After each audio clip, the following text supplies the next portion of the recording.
May nagtatanong sa atin kung pwede bang part-time job itong Food Panda.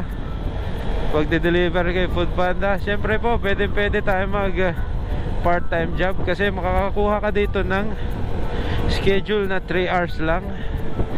Tapos maximum of 5 hours yung isang shift. Tapos pwede kang kumuha ng isang shift lang, pwede kang kumuha ng 2 shift, pwede ka rin kumuha ng 3 shift. Ayun, nasa iyo na yan kung mag full time Food Panda rider ka, kung wala kang ibang pinagkakakitaan, or pang part time lang, pwede yun guys, no?